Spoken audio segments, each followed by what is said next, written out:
So the All Blacks went with a pretty stock standard lineup for the first test up against Argentina. We've already predicted what I feel Scott Robertson will select for test match number 2, but in this video it will be what I want to see heading into match 2, and I have gone very experimental here for the second test. The New Zealanders getting the bonus point from match 1, so perhaps this is a chance to try out a few new players before those 2 tests up against South Africa. But jumping straight into it, my front row number 1, Mighty Williams, just returning from injury, but I do feel we need to see some minutes from him. So this would be the perfect game to give him some of those before those Springbok versus All Black matches. Number 2, Samisoni Taukei'aho, Cody Taylor. He sits on 99 caps at the moment, and I do feel like as a little bit of an extra motivation, why not have it that match at Eden Park? Now, of course, that comes with its added pressure, but Cody Taylor has handled that time and time again throughout his career. Taukei'aho also getting himself 2 tries off the bench in the first test, so in pretty decent form. He was the busiest All Black when it came to carries per minute, as well as relatively up there for tackles per minute as well. So I've decided if I was in charge, I'd be giving Taukei'aho a crack.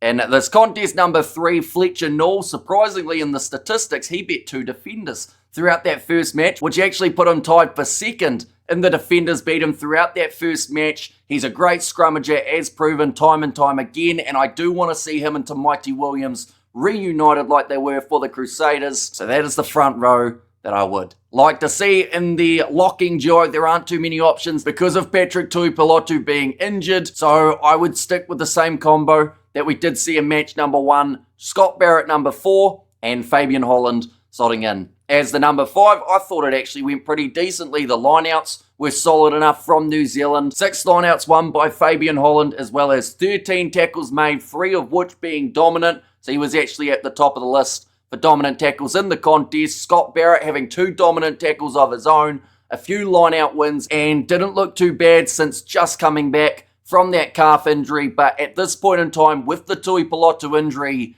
this is the combo we will see up against South Africa, as long as no one ends up injured in this matchup. Moving on to the loose forward trio, number 6, Tupavai. He's been slotting into that role extremely well. Now, initially he was named as a lock for the All Black squad, but the whole plan from the start seems to have been to give him that chance at 6. 5 lineouts won in the first match, so makes him a very handy asset to that All Black set piece. Runs the ball hard, tackles hard too, and would certainly be a great choice for that blind side flanker role. Number 7, I am shifting Ardie Savea back into that jersey. He did play number 8 in the last contest, scored himself a try, had 14 carries, 65 metres carried, and also beat 2 defenders in that contest. He was absolutely everywhere, and I do think that a lot of the things he did from the number 8 jersey, he could have done from the number 7 jersey as well. Karefi, he had a pretty solid game, quite busy when it came to the defence. But for me, Ardie Savea, that 7 jersey is his.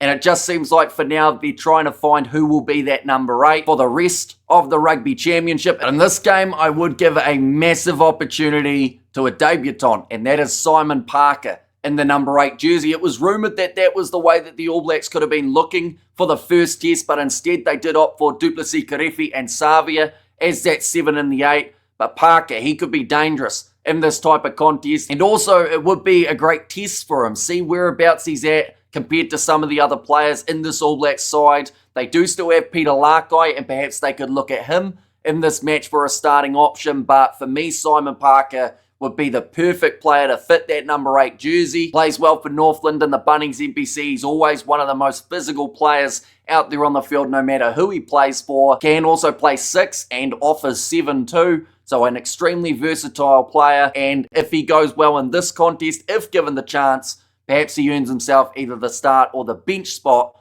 in the games up against the Box. But moving on to the backline, I have gone pretty experimental in my backline here, but the 19 combo, I've gone the same as the first test. Cortez Ratama in the number 9 jersey. He had 2 defenders beaten, got himself a try and 22 metres carried. Now, some were a little bit critical of his kicking game, but he was relatively strong in a few other departments of his game. But of course, the more time that he gets in the starting lineup, the more strong he should get. Because Cam Roigard, as much as people want to see him back, it doesn't seem like it's that great a news for him at the moment, and we might not even see him for the rest of this Rugby Championship. Now, Hopefully, he'll be back for the 2 tests up against Australia, but for now, they need to find their starting 9, and I do believe in this scenario, it is. Cortez Rataman, number 10, Beauden Barrett. He had 3 defenders beaten in test match number 1.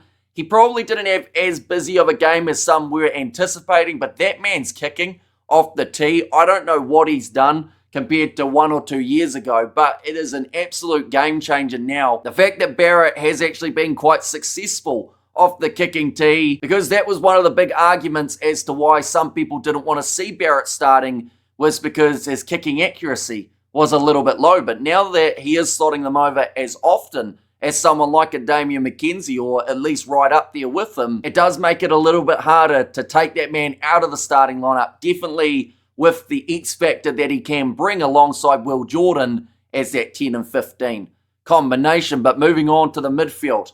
Number 12, Jordie Barrett. I don't think he did anything too drastically wrong to take him out of the side. He made the most tackles out of any All Black throughout that first test with 14. Argentina, they were trying to target that kind of midfield channel, but Barrett was shutting down a majority of them. 14 tackles of his 17 attempted. He was strong on attack too, loves a crash ball run, and seems to really just throw the body on the line now when there is a chance for meters to be made in that same kind of channel. But alongside him, now this is not anything personal against Billy Proctor. I do think that if he's given more time in that 13 jersey, he will be able to grow as a player. He made a couple little mistakes in that first match, 2 penalties conceded, 1 missed tackle, but I don't think we can hold that too heavily against him. Scott Robertson, he has said time and time again that Proctor is a phenomenal talent and he's just trying to find his feet at international level. But with the fact that Anton Lienert-Brown took that head knock in the last game, we've seen so far this season that Lienert-Brown has spent more time injured than he has spent fit and 100%. So for that reason, I feel like now is the time where the All Blacks have to have a really hard think about who their 13s will be. Because Rieko Ioane, he's getting a bit of criticism out on the left wing, but I do believe the long term is for Ioane to stay as a winger. You've got Billy Proctor, who only has the 5 caps to his name and is still trying to find himself as an international outside centre. But if Lienert-Brown's injured more times than he's not, they need another 13. So I've thought long and hard about it, and I've decided for this game, if I was in charge, which I don't think this is what they're going to do, by the way, but I would give Amoni Narawa the chance in that 13 jersey. Now, throughout his career, he has actually played at outside centre 13 times. So 15% of the time, he will actually take on that number 13 jersey. Another option could have been Quinn Tupaia, who has played 21% of his career as an outside centre. But something about this Jordie Barrett and Amoni Narawa combination, I think would be extremely strong. Some people try and critique Amoni Narawa's defence, but throughout Super Rugby Pacific, he actually had one of the highest tackling percentages out of any winger or centre throughout the competition. His first match up against France didn't quite go as he would have liked, but that was mainly because he found himself out on the wing where the ball never really got to him efficiently time after time. But if he was at 13,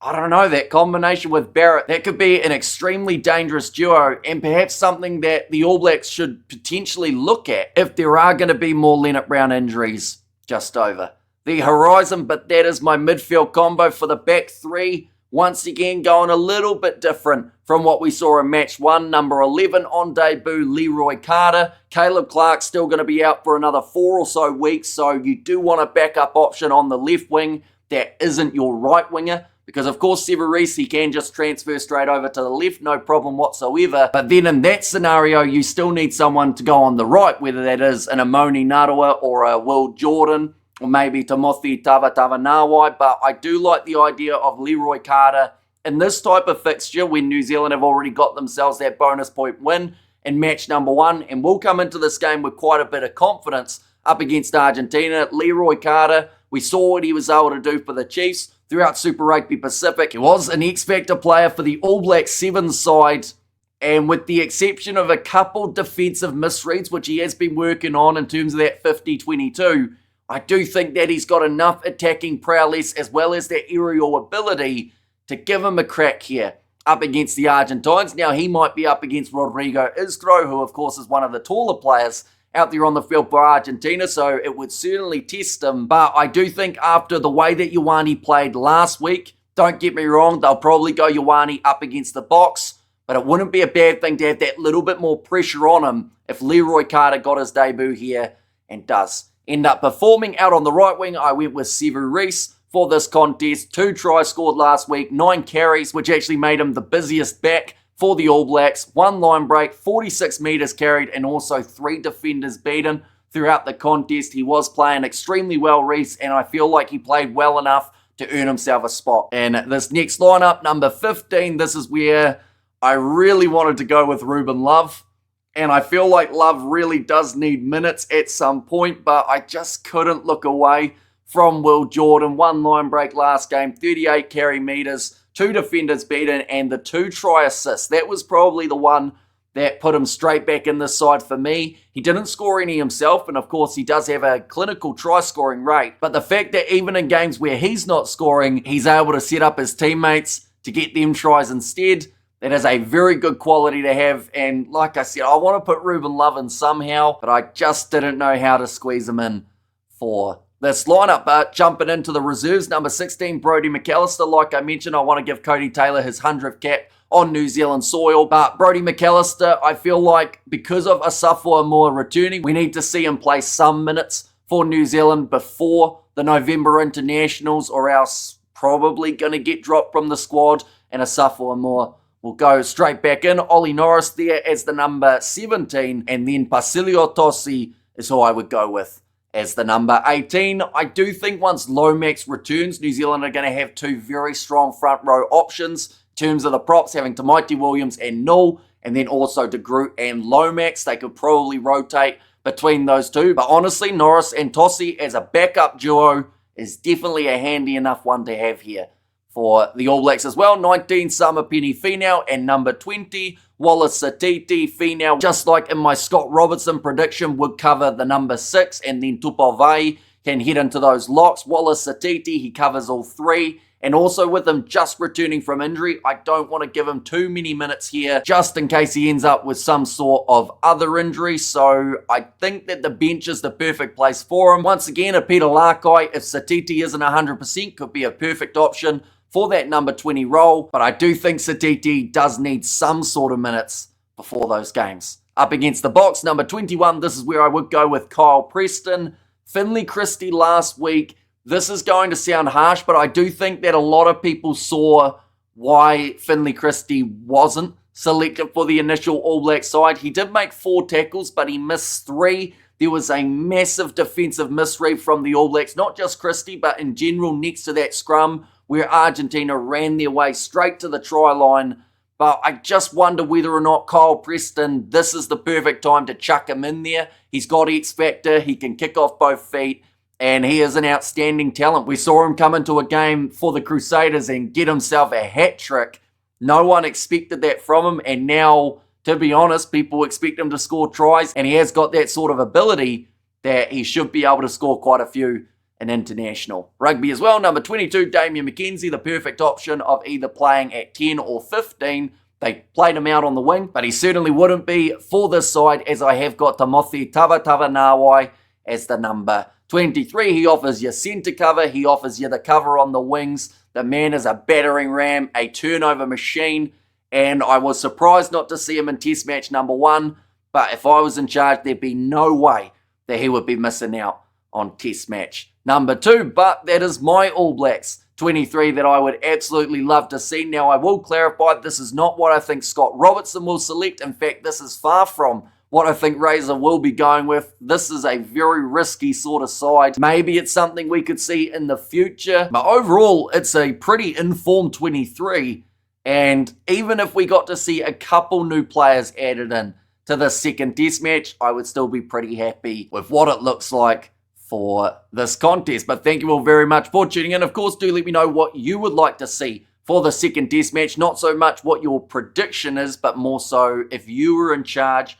what sort of massive changes would you like to make? But thank you all very much for watching. If you did enjoy, be sure to leave a like and subscribe to the channel. When the actual squad is announced on Friday morning, we will be doing the video for that too, so be sure to check that out, and I will see you all for the next one.